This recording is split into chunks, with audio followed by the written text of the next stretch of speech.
A fellow believer reached out to us with something that weighs heavily on his heart.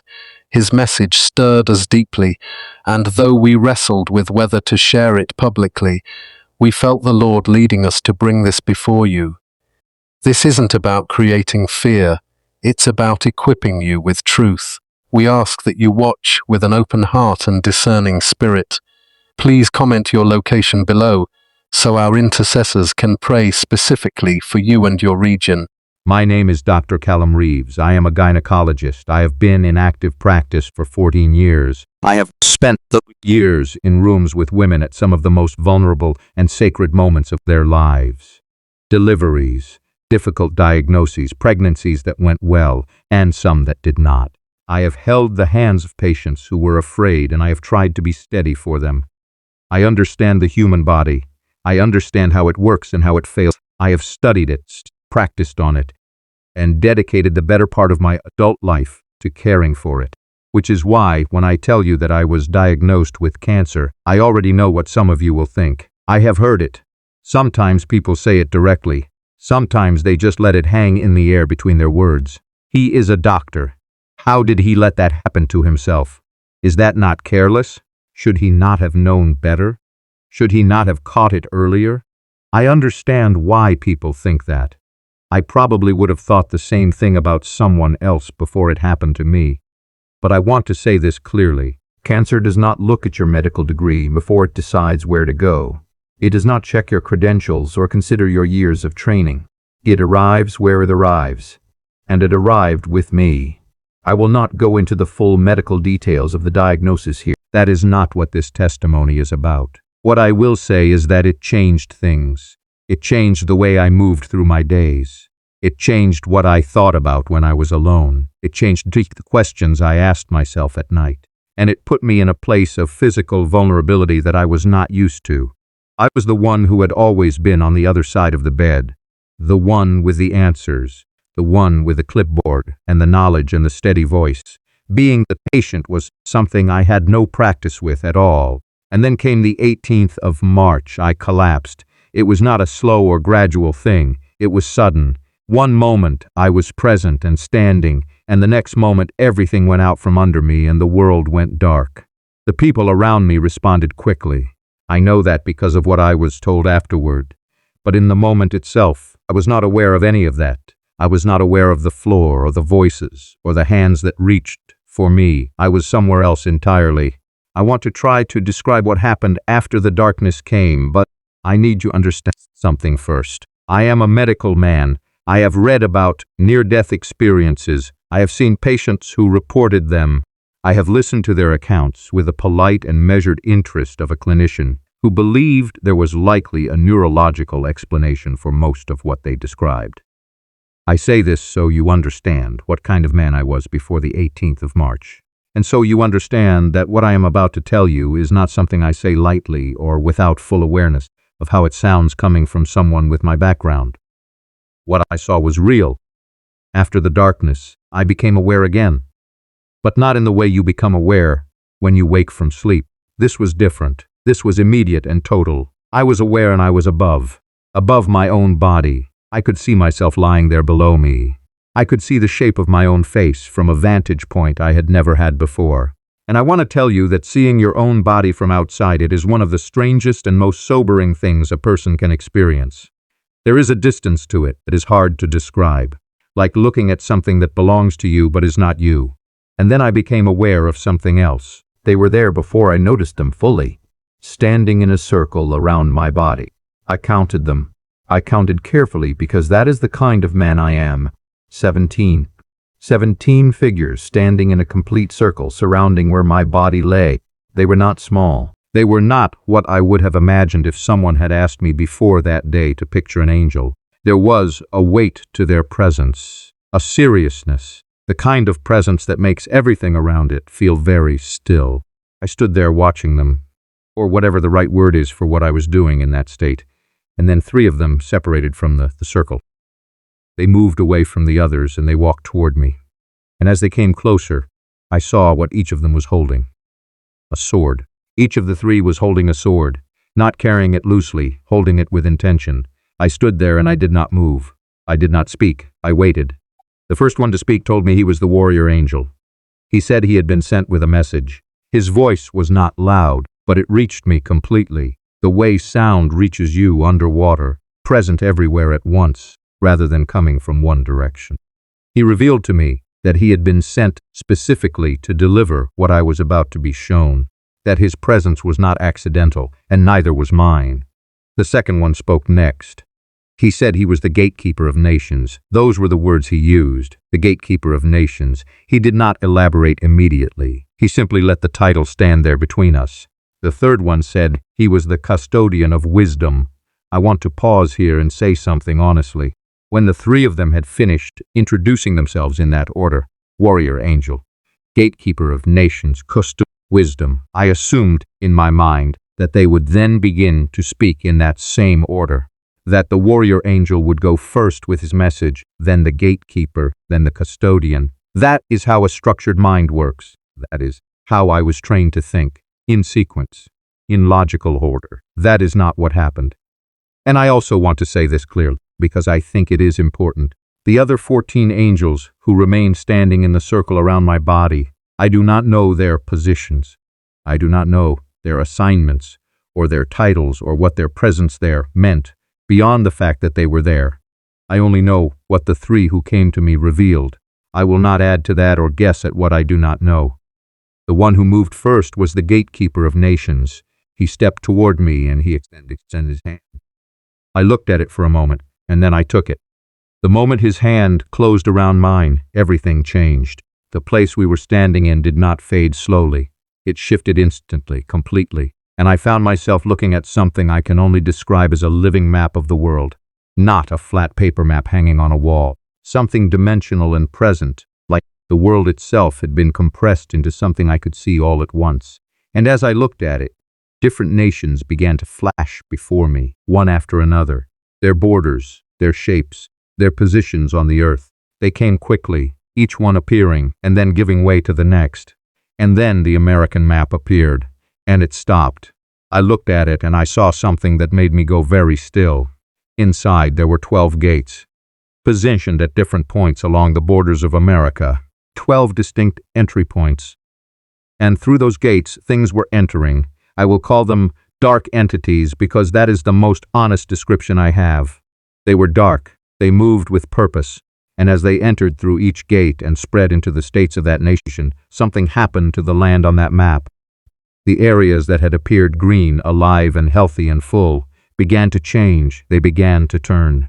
First darker, then red, and as these entities moved deeper into each state, that state turned dark, red and then dark, the color of something dying. I watched this happen state by state, and something inside me felt very heavy. Then the angel showed me something else. Another group of figures, but these were different. They were full of light. Not the same kind of presence as the dark entities at all. These moved differently. There was something about them that made the heaviness in me lift slightly just from seeing them. And after what felt like approximately 30 minutes in that vision, these angels of light walked toward those same 12 gates. They entered through them, and everywhere they stepped, everywhere, their presence reached inside that nation. The color changed again. The darkness and the red began to pull back. The green returned. The land on that map came back to life, state by state, the same way it had died, but now in reverse. I stood there watching this, and the gatekeeper of nations spoke to me. He revealed to me that what I had just seen was not symbolic or illustrative. It was the actual reality of what was currently happening in America, and in the wider world, beyond what human eyes could see. He told me this was the unseen layer of what was going on. The layer that existed above and beneath and alongside everything that people read about in their news, and argued about in their governments, and worried about in their homes. And then he told me that what I had just seen was only the beginning of what he needed to show me. What was coming next, he said, would be more disturbing. He then explained what the dark entities were. He revealed to me that they were agents of the devil, specifically assigned and specifically sent. The ones I had watched entering through those 12 border gates were assigned to America. Their mission, as it was revealed to me, was to push that nation into a state of unrest, not just physical unrest, though that was part of it, spiritual unrest, to destabilize the nation from both directions at once, to create confusion and division and darkness in a place that had carried a certain kind of light for a long time. But then he showed me the other side of what was happening. He revealed to me that there were intercessors, people, ordinary people, who rose day and night and prayed. People who lifted their prayers toward heaven like incense consistently, faithfully, even when nothing around them seemed to be responding to those prayers. And God, receiving that incense from the prayers of those intercessors, was intervening. He was sending angels, the ones I had seen full of light, to enter through those same gates and fight back the forces that would have, without that intervention, already brought the nation to a place of complete ruin. The intercessors did not know the full weight of what their prayers were doing, but I saw it. I saw exactly what those prayers were holding back. Then the gatekeeper reached and produced another map. It looked identical to the first, the same shape, the same borders, the same 12 gates. I looked at it carefully because at first I thought it was the same map. But as I watched, the dark entities began entering through the gates of this second map exactly as they had on the first. The same movement, the same spreading darkness, the same states turning red and then dark one by one. But this time there were no angels of light following behind them. I watched and I waited for them to come.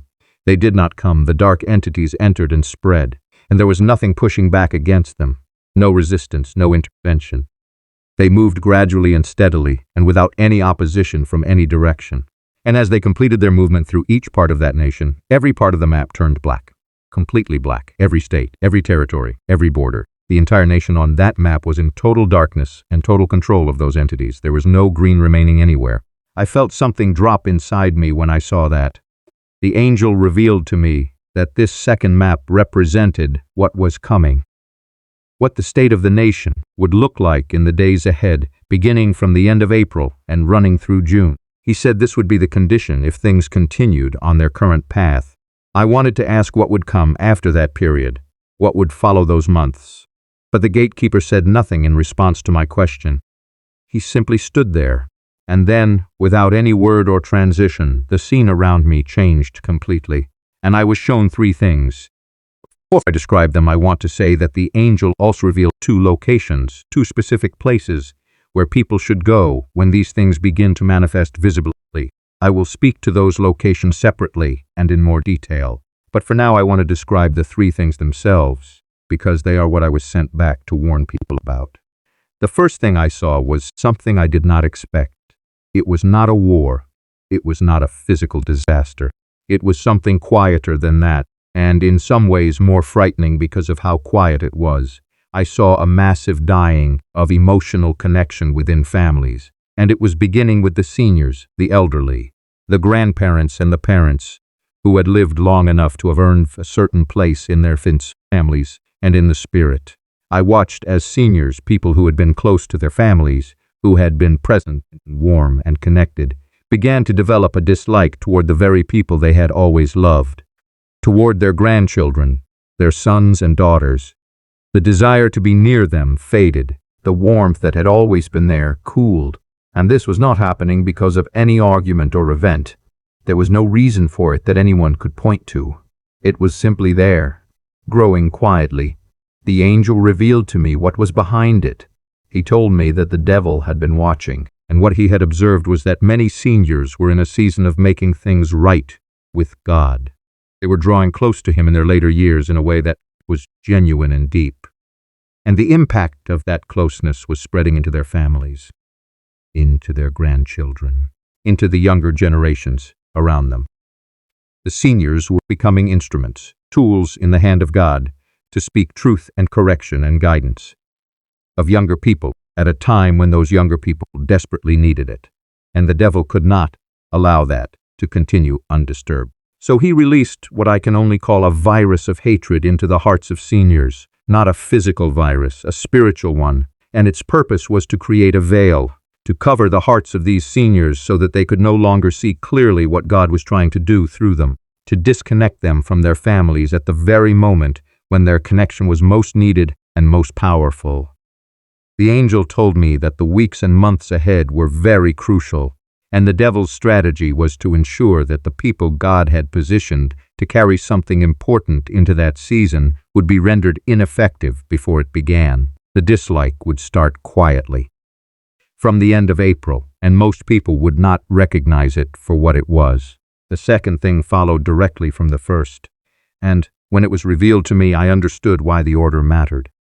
The seniors in that vision were the ones who had lived long enough to know the weight of certain sins. They had experienced life in its fullness. They had made their mistakes. They had found God in the aftermath of those mistakes, and because of that journey, they carried a particular kind of authority when they spoke to younger people about sexual sin. They had earned the right to speak on it. And younger generations, even when they pushed back on the surface, were being affected by those voices underneath.